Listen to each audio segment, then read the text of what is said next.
Alhamdulillah wassalatu wassalamu ala Rasulillah wa ala alihi wa sahbihi wa mawalah.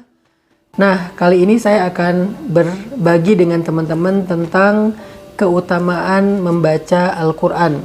Karena sesungguhnya bulan Ramadan itu adalah syahrul Quran, kata para ulama, bulannya Al-Quran, di mana Allah Subhanahu wa taala berfirman, A'udzu billahi minasy syaithanir rajim.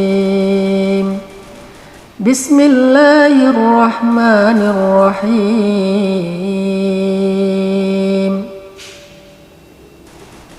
Syahrul Ramadan alladzi unzila fihi al-Qur'an hudan linnas wa bayyinatin minal huda wal furqan. Al-Quran, kitab yang sangat mulia, firman Allah yang sangat istimewa. Allah nggak sembarangan memilih waktu, tempat, kemudian kepada siapa dititipkan ayat-ayatnya, semuanya harus istimewa. Allah menitipkan Al-Quran ini dibawa oleh malaikat terpilih yaitu Jibril alaihissalam, kemudian diturunkan kepada manusia terpilih yaitu Nabi Muhammad SAW, dan diturunkan di kota Mekkah yang mulia dan juga di bulan Ramadan yang mulia. Semua itu menunjukkan betapa istimewanya waktu, tempat, makhluk yang dengannya terkait Al-Quran. Makanya Ramadan adalah bulan Al-Quran. Kita ada kebiasaan untuk tadarusan, khataman Al-Quran. Bahkan di dalam sholat tarawih ataupun qiyam di 10 malam terakhir Ramadan itu, salah satu di antara amal soleh yang paling favorit adalah membaca Al-Quran, baik di dalam sholat maupun di luar sholat.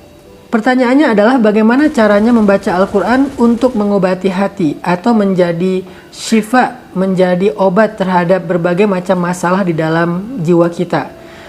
Karena Allah Subhanahu wa taala berfirman di dalam surat Yunus ayat 57, Bismillahirrahmanirrahim. Ya ayyuhan nasu qad ja'atkum maw'izatun min rabbikum wa shifaa'un lima fis sudur wa hudan wa rahmatul lil mu'minin. Wahai manusia, kata Allah, telah datang kepada kalian nasihat dari Rabb kalian dan sebagai obat terhadap penyakit di dalam dada kalian dan juga petunjuk serta rahmat bagi orang yang beriman. Di dalam ayat ini Allah menyebutkan Al-Quran adalah obat. Obat untuk penyakit yang ada di dalam dada kita, penyakit hati, penyakit jiwa, perasaan yang tidak nyaman, pikiran yang gak tenang. Obatnya ada di dalam Al-Quran. Dia bukan hanya menjadi bacaan yang bernilai pahala ibadah, tetapi dia juga menjadi sebuah healing. Jadi kalau kita butuh healing terhadap jiwa, rasa, pikiran, dan hati kita, healingnya itu adalah tilawah Al-Quran. Pertanyaannya, gimana cara bertilawah dengan hati agar bisa menjadi healing buat kita? Maka Allah Subhanahu wa taala mengajarkan caranya. Afala yatadabbaruna al-Quran am ala qulubihim afqaluha. Kenapa mereka tidak mentadabburi Al-Quran? Apakah hati mereka terkunci?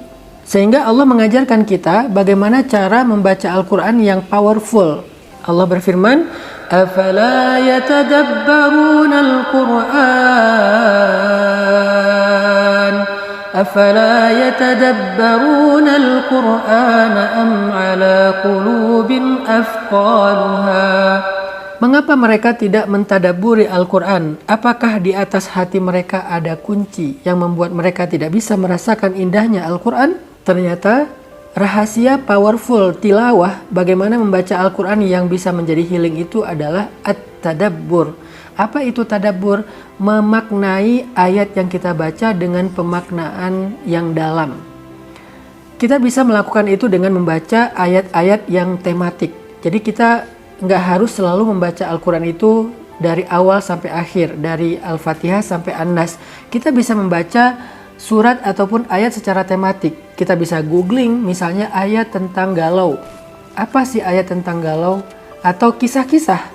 Kita juga bisa membaca ayat tematik dalam bentuk kisah-kisah tentang orang yang lagi galau, khawatir, bingung, gimana cara dia keluar dari perasaan yang tidak nyaman itu. Nah, ketika kita memilih ayat tematik sesuai dengan apa yang sedang kita alami, kita akan lebih mudah untuk memaknainya, kita akan lebih mudah untuk tadabbur. Lalu setelah kita memilih ayat itu, kita baca dengan memperhatikan terjemahannya dan kita ulang-ulang ayat tersebut. Dan gak apa-apa kalau misalnya kita membaca satu ayat lalu mengulangnya berkali-kali, bahkan di dalam sholat, terutama sholat sunnah pun gak masalah. Misalnya di dalam surat Ar-Rahman, فَبِأَيِّ آلَاءِ رَبِّكُمَا تُكَذِّبَانِ. Lalu kita renungkan nikmat Allah selama ini dalam hidup kita. Terus kita ulangi lagi, فَبِأَيِّ آلَاءِ رَبِّكُمَا تُكَذِّبَانِ. Kita renungkan lagi, kita baca lagi, فَبِأَيِّ آلَاءِ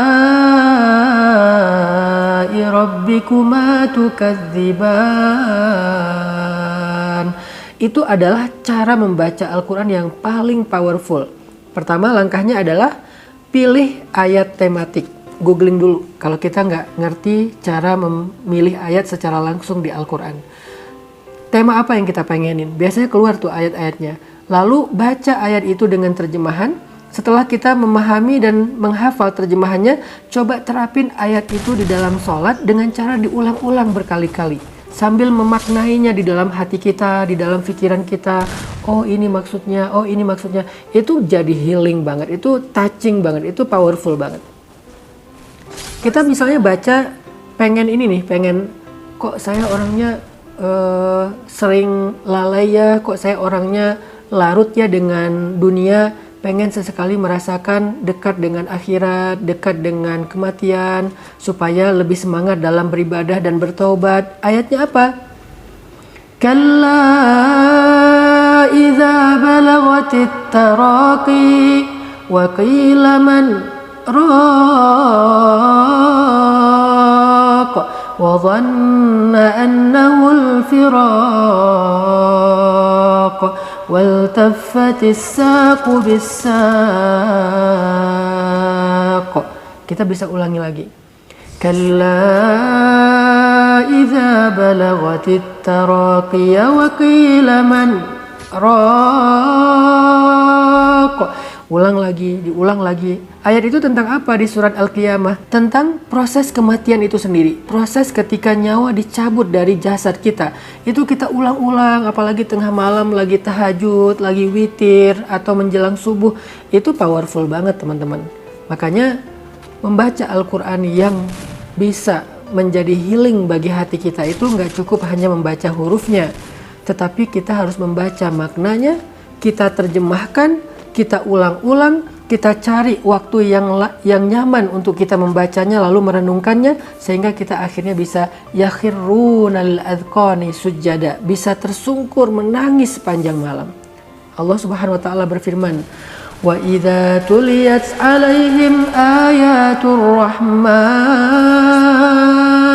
kharru sujadan wa bukiya.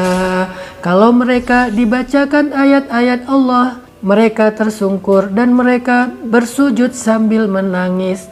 Nah, itulah teman-teman how to tilawah Al-Quran yang powerful, yang touching di dalam hati kita, agar bacaan Al-Quran kita bisa menjadi healing, bisa menjadi syifa lima fis sudur. Mudah-mudahan kita bisa menerapkannya dalam program tadarusan kita selama bulan Ramadan.